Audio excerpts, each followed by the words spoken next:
সীতাকে দেখে রামের মনে হলো যেন ব্রহ্মদেব জগতের সমস্ত সৌন্দর্য ওনার চোখের সামনে তুলে ধরেছেন। তারপর কি হলো?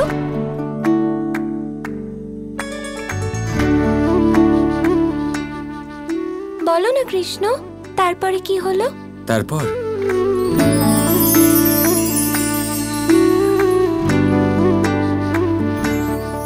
রাম আর সীতা একে অপরকে প্রথমবার দেখলেন।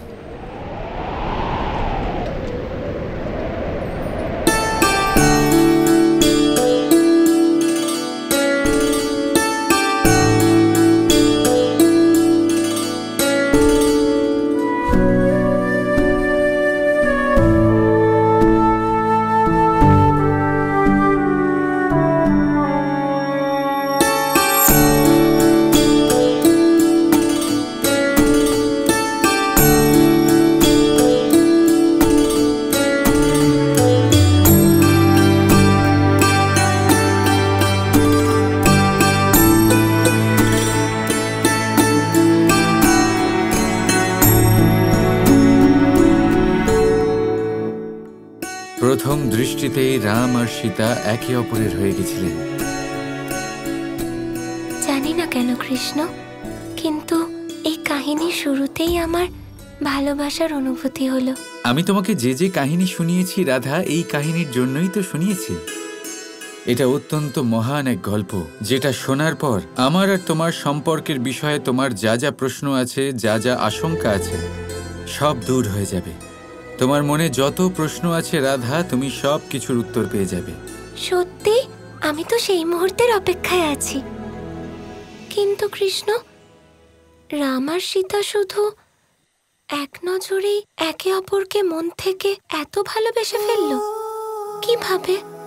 যারা জন্ম জন্মান্তরের প্রেমিক হয় রাধা, একে অপরের চোখের দিকে তাকিয়েই তারা একে অপরের অন্তরে প্রবেশ করে যায়, আর সেখানে তাদের অনুভব হয় পরিশুদ্ধ প্রেমের। যেমন আমাদের, যেমন তুমি আর আমি, যেমন রাধা আর কৃষ্ণ। আমি তোমাকে প্রথমবার যখন দেখেছিলাম, সেই মুহূর্তেই তোমাকে ভালোবেসে ফেলেছিলাম আমি। এমন ভালোবাসা যেটা আত্মার সাথে জড়িত, এমন ভালোবাসা যা চিরন্তন, যা অখণ্ড, এমন ভালোবাসা যা অনন্ত।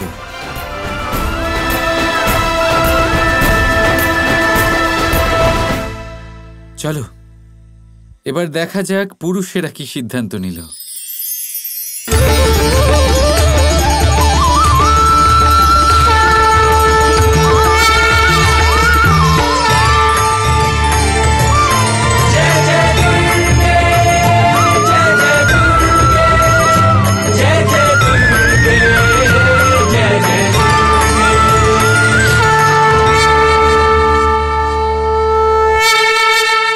তাহলে বর্ষণার মহান আর বুদ্ধিমান পুরুষরা কি নির্ণয় করলেন?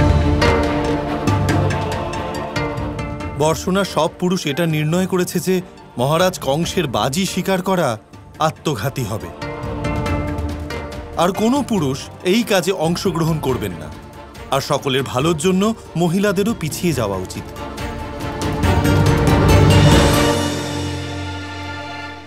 মা দুর্গার নবরাত্রি চলছে আর নারী শক্তির উদযাপন করা হচ্ছে। আমাদের শুধু এটাই অনুরোধ যে আমরা যা করতে চাই আমাদের করতে দিন। যদি আমরা অসফল হই, তাহলে শেষ দিনে মহারাজ কংসকে গিয়ে বলে দেবেন যে মহিলাদের বুদ্ধি ভ্রষ্ট হয়েছিল, তাই তারা আপনার কথায় রাজি হয়েছিল, আর পুরুষরাও এটার বিরুদ্ধে ছিল। তাতে মহারাজ কংসের ক্রোধও কমে যাবে।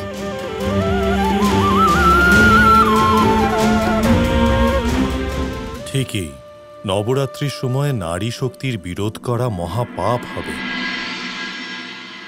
তাই তোমরা সেটাই করো যেটা করতে চাও। আমার আশীর্বাদ তোমাদের সঙ্গে আছে।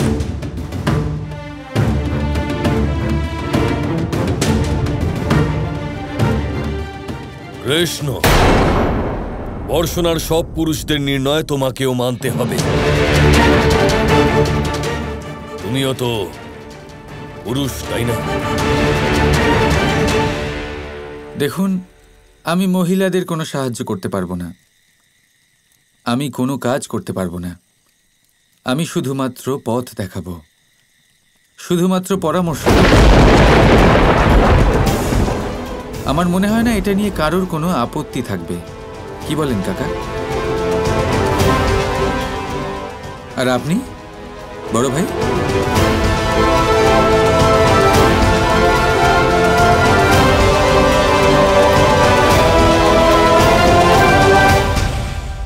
কি ব্যাপার কানাই? তাহলে নারীদের এই মহাসংগ্রামে স্বয়ং কৃষ্ণ ওদের সারথি হবে।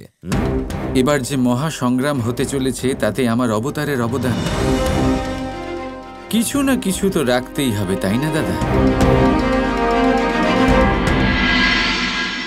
রাধা, পুরুষরা আমাদের অর্ধেক শক্তির অধিকারী। তাদের সাহায্য ছাড়া আমরা এত কঠিন কাজ কিভাবে সম্পন্ন করব? চিন্তার বিষয় তো আছে মা, কিন্তু আমি ভাবছি যে কৃষ্ণের পথ প্রদর্শন তো আমাদের সঙ্গে আছে, আমরা নিশ্চয়ই সফল হব। বলো কৃষ্ণ, কি করব আমরা? দেখুন, কাল যা ঘটতে চলেছে সেটার জন্য আজকের দিনটা ব্যর্থ করা উচিত নয়। প্রকৃতির থেকে আমাদের এই চিন্তাধারা, এই শিক্ষা অর্জন করা উচিত। আজকের এই মুহূর্ত আর কালকে আসবে না, আর কাল যে মুহূর্ত আসতে চলেছে সেটা আজকের দিনকে কোনোভাবেই প্রভাবিত করবে না। শুধু এই কথাটাই মনে রেখে আপনারা সকলে নিশ্চিন্ত থাকুন। পাঠাতে দিন কংসকে যা সে পাঠাতে চায়, আসতে দিন জিনিসপত্র। কাল দেখা যাবে কি করা উচিত।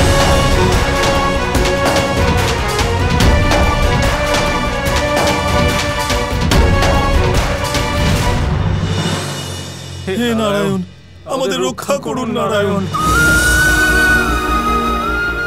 হে প্রভু, আমাদের এই বিপদ থেকে উদ্ধার করুন।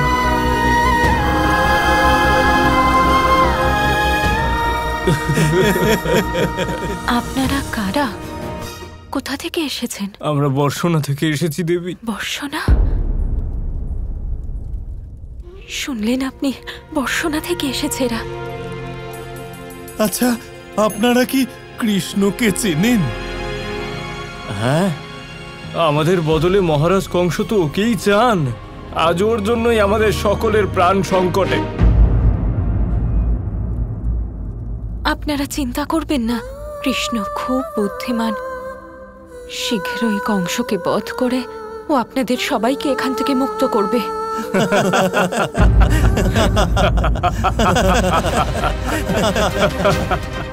সত্যি, আপনার রসিকতার জন্য হলেও কিছু সময়ের জন্য আমাদের ভয় সত্যিই দূর হলো। আপনার মনে হয় যে ওই ভীতু কৃষ্ণ মহাবলী কংসকে বধ করতে পারে?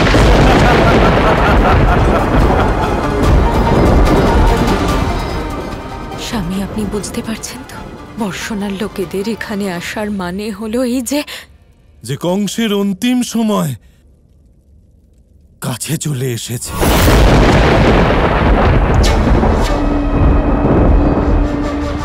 মহারাজের জয় হোক। মথুরার হাটে সব জিনিস বর্ষণাতে যাওয়ার জন্য তৈরি। অক্রূর, তুমিও বর্ষণা যাও। তোমায় নিশ্চিত করতে হবে যে ওই জিনিসগুলো যেন বিক্রি না হয়। তুমি প্রতিদিনের মূল্য নির্ধারণ করবে, আর বর্ষণাকে এই ঘোষণা করে দাও, যদি প্রতিদিন নির্ধারিত মূল্যে এই জিনিসগুলো বিক্রি না হয়, তাহলে যে বর্ষণাবাসীরা আমার কাছে বন্দী পড়ে আছে তাদের এক এক দিন এক একজনের মাথা কেটে পাঠিয়ে দেব। ক্ষমা করবেন মহারাজ, কিন্তু এই কৃষ্ণ মথুরায় আপনার সামনে না আসা সব রকম চেষ্টা করবে। একই তো সে মায়াবী, তার সাথে যদি কোনো উপায় বের করে ফেলে আর সমস্ত বস্তু যদি কোনোভাবে বিক্রি করে দেয়, তাহলে?